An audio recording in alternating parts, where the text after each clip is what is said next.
రాజశేఖర రెడ్డి గారి వారసుడిగా తన ప్రజా జీవితాన్ని ప్రారంభించినటువంటి వైఎస్ జగన్మోహన్ రెడ్డి గారు నిరంతరం ప్రజా శ్రేయస్సు, ప్రజల ఆకాంక్షలు నెరవేర్చటమే లక్ష్యంగా, సంకల్పంగా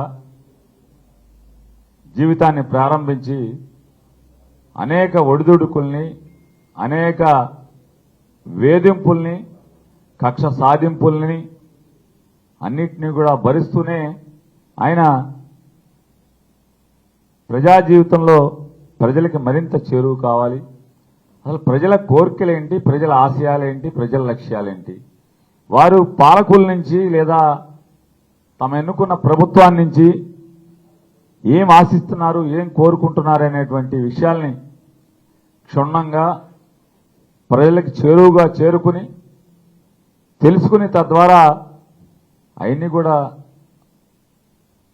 ప్రజలిచ్చిన అధికారం ద్వారా నెరవేర్చాలనేటువంటి గొప్ప సంకల్పంతో 8 సంవత్సరాల క్రితం ప్రజా సంకల్ప యాత్ర అని చెప్పని ఒక లక్ష్యంతో, ఒక సంకల్పంతో ఇదే రోజున ప్రారంభించి ఇప్పటికి 8 సంవత్సరాలు పూర్తవుతున్న సందర్భంగా దాన్ని ఒక అంత గొప్ప లక్ష్యంతో, సంకల్పంతో దాన్ని ప్రారంభించి 3648 కిలోమీటర్లు తన అడుగు వేసుకుంటూ ప్రయాణం చేసి 2516 గ్రామాల ద్వారా ప్రజల్ని పలకరిస్తూ, ప్రజల యొక్క ఆలోచనల్ని, ప్రజల యొక్క మనసుని గుర్తెరిగి లేదా తెలుసుకుంటూ ముందుకు సాగుతూ 134 అసెంబ్లీ నియోజకవర్గాల ద్వారా తన ఈ ప్రజా సంకల్పాన్ని, యాత్రని,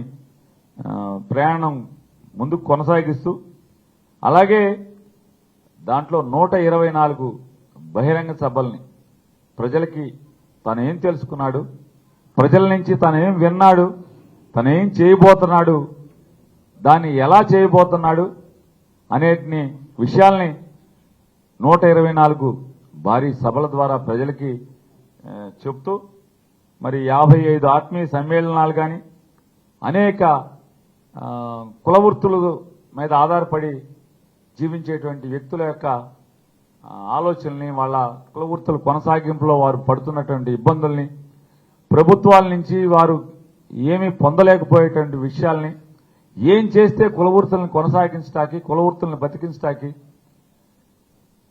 మంచిది అనేది, ప్రభుత్వాలు ఏం చేయాలనేది వారి నుంచి తెలుసుకుంటూ, మరి అనంతరం ప్రజలిచ్చినటువంటి ఆ ప్రజా సంకల్ప 8 సంవత్సరాల క్రితం పూర్తి చేసినటువంటి ఆ ప్రజా సంకల్ప యాత్ర ద్వారా ప్రజల మనసులు కోరుకొని చరిత్రలోనే మొదటిసారిగా 175 నియోజకవర్గాల్లో 151 నియోజకవర్గాల్లో విజయాన్ని సాధించి తద్వారా ఇచ్చిన ప్రతి హామీని 100 రోజుల్లోపు పూర్తి చేయటమే కాకుండా చెప్పని అనేక విషయాలను కూడా ఎప్పటికప్పుడు ప్రజల మనసులు గుర్తెరిగి ఇది కదరా ప్రజల కోరుకున్నటువంటి ప్రభుత్వం, ప్రజల ఆలోచనని, ప్రజల ఆశయాల్ని నెరవేర్చేటువంటి ప్రభుత్వం.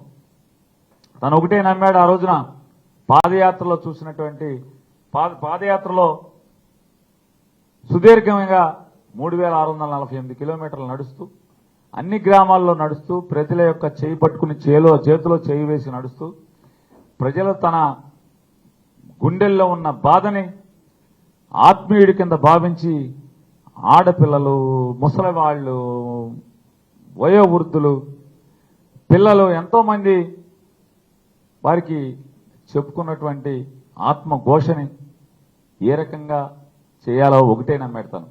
వీటన్నిటికీ సమాజంలో ప్రధానమైనటువంటి మూలం ఆర్థిక బాధలు తట్టుకోలేక చదువుకోలేకపోవటం, చదువుకు దూరం అవటం, వెనుకబడిన కులాలు, పేదలు చదువుకు దూరం అవటం వల్ల ఈ సమాజంలో పేదరికం ఎక్కడ వేసిన గొంగలు అక్కడే ఉన్నది అనే ఆలోచనతోనే తను ప్రధానంగా దృష్టి పెట్టి, పేదవాడు ఒక్కసారి లేదా మధ్యతరగతి వాడు హాస్పిటల్కి వెళ్తే చాలు అక్కడితో కుదేలై, జీవితం తలకిందులై, అప్పులు పాలై, ఇల్లు తనకు తాను తాకట్టు పెట్టుకునేటువంటి పరిస్థితుల్ని తన కళ్ళతో చూశాడు, మనసుతో విన్నాడు. కాబట్టే విద్య వైద్యం మీద ప్రధానమైనటువంటి లక్ష్యంతో ఆయన గొప్పగా దేశంలో ఎక్కడా లేని విధంగా పనిచేశాడు.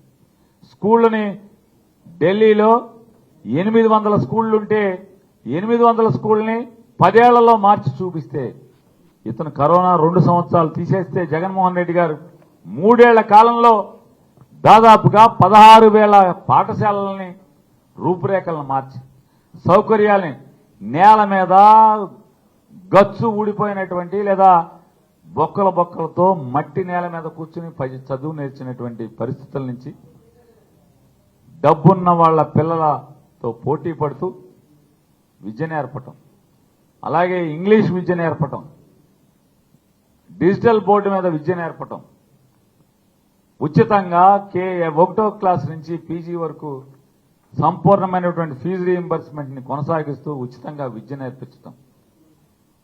అంటే తను నమ్మాడు ఒకటే, ఈ రాష్ట్రంలో పేదరికం పోవాలంటే రాజశేఖర రెడ్డి గారి తర్వాత చంద్రబాబు వచ్చో, చంద్రబాబు తర్వాత జగన్మోహన్ రెడ్డి గారు వస్తేనో లేకపోతే ఇంకొకరు వస్తేనో పేదరికం పోదు ఈ రాష్ట్రంలో. పేదరికం పోవాలంటే ముఖ్యమంత్రులు మారినంత మాత్రాన పోదు.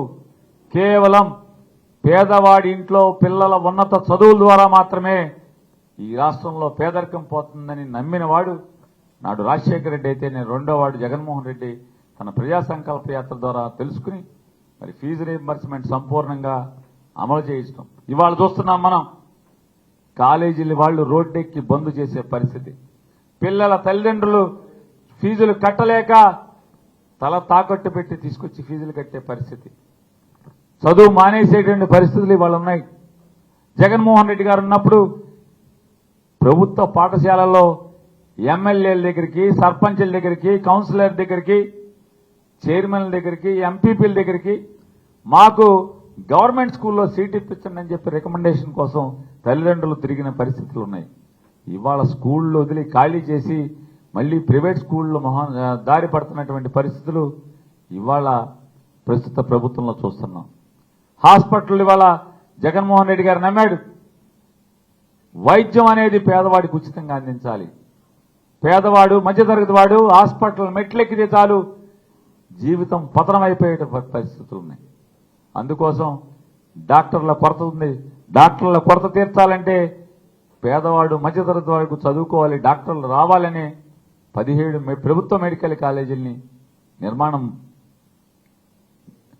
నిర్మాణం మొదలుపెట్టి దాంట్లో 5 మెడికల్ కాలేజీలు గమ్మత్తుగా 3 ఏళ్లు, కరోనా 2 ఏళ్లు తీసేస్తే 3 ఏళ్లలో 5 మెడికల్ కాలేజీలు స్థాపించి ఓపెన్ చేయటం. మిగతా 2 కాలేజీలు ఎలక్షన్ కోడ్ వచ్చేప్పటికి 2 తయారు చేయటం, పాడేరు కానీ పులివెందులు కానీ.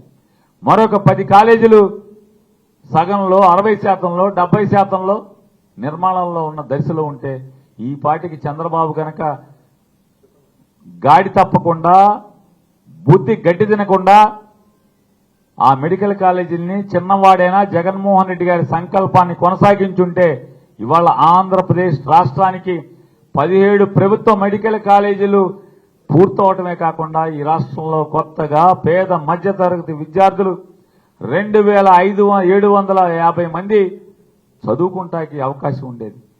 పీజీ సీట్లు వచ్చే జగన్ గారు మొదలుపెట్టినటువంటి 5 మెడికల్ కాలేజీల్లో దాదాపుగా 60-70 పీజీ సీట్లు ఇవాళ కేంద్ర ప్రభుత్వం మంజూరు చేసింది. అంటే ఇవాళ రాష్ట్రంలో జగన్మోహన్ రెడ్డి గారు పెట్టుకున్నటువంటి ఎత్తినటువంటి సంకల్పం మెడికల్ కాలేజీల స్థాపన, తద్వారా వైద్యుల యొక్క సంఖ్య పెంచేదానికి, హాస్పిటల్ బాగు చేయటం, ఇన్ని ఏ సంకల్పాన్ని అంటే ఏదో సామెతగా ఉంది.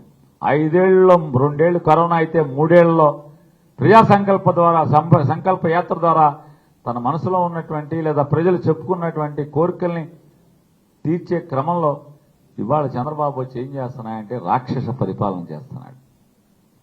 కనీసం చిన్నవాడని చెప్పి అతను చూసి బుద్ధి తెచ్చుకునే పరిస్థితి లేదు.